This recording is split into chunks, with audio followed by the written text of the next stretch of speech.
À la lisière de la forêt de Pimpon, autrement connue sous le nom de Brocéliande, la commune de Concoret possède un patrimoine ancien de qualité qui se caractérise notamment par son schiste pourpre. Nous vous invitons à une balade à Concoret à travers les siècles.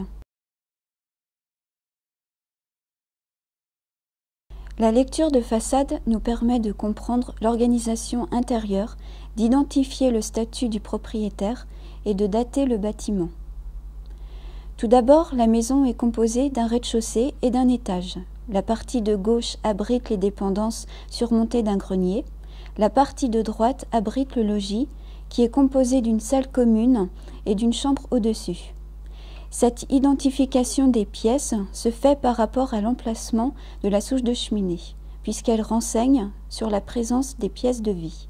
Cette maison à l'allure imposante est l'habitation d'un notable. Ce sont les trous de boulins alignés en haut du mur de la façade qui l'attestent, puisque c'est un pigeonnier, privilège de la noblesse. L'observation des ouvertures nous révèle deux indices de datation. D'une part, la pierre est chanfreinée afin de mieux laisser pénétrer la lumière. D'autre part, la forme arrondie, caractéristique du XVIIe siècle, est ici particulière avec un arc cintré à claveaux constitué de 1 ou 2 rouleaux. Il agit comme un arc de décharge. Le passage du XVIIe au XVIIIe siècle est marqué par une plus grande rigueur symétrique. Cette maison comprend 2 logis. Plusieurs détails architecturaux sont à relever sur la façade. L'arc de décharge a pour but de soulager le poids de la maçonnerie au-dessus d'une ouverture pour le disperser sur la maçonnerie pleine. La mise en œuvre de poutres dans les jambages de l'ouverture sert à fixer les huisseries. Les ouvertures sont encore de petite dimension, les jambages sont en grosses pierres de schiste avec un appareillage irrégulier. Cette façade exposée plein sud présente une singularité, un banc imbriqué dans la maçonnerie.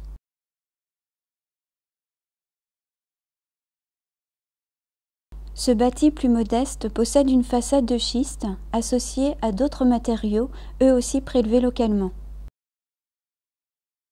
Pour la porte, nous avons un imposant linteau en schiste et pour la gerbière, nous avons un linteau en bois.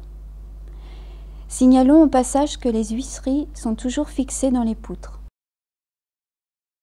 Nous retrouvons également le bois dans les corbelets qui soutiennent la corniche, qui sont ici moulurés.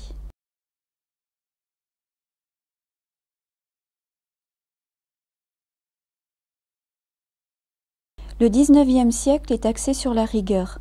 Cette maison présente une façade en symétrie entre les travées et les niveaux et les 2 souches de cheminée. Cette rigueur apparaît aussi dans l'appareillage des ouvertures. Pour les jambages, les pierres sont taillées et régulières. À cette période, un nouveau matériau s'introduit dans la construction de l'habitat rural, la brique en terre cuite. Elle habille les souches de cheminée. Pour certaines, nous remarquons un travail très soigné d'ornementation et de moulure. Elle sert aussi pour les encadrements de baies des dépendances agricoles et des maisons. Des briques de différentes couleurs se côtoient sur une même façade, créant ainsi un motif coloré.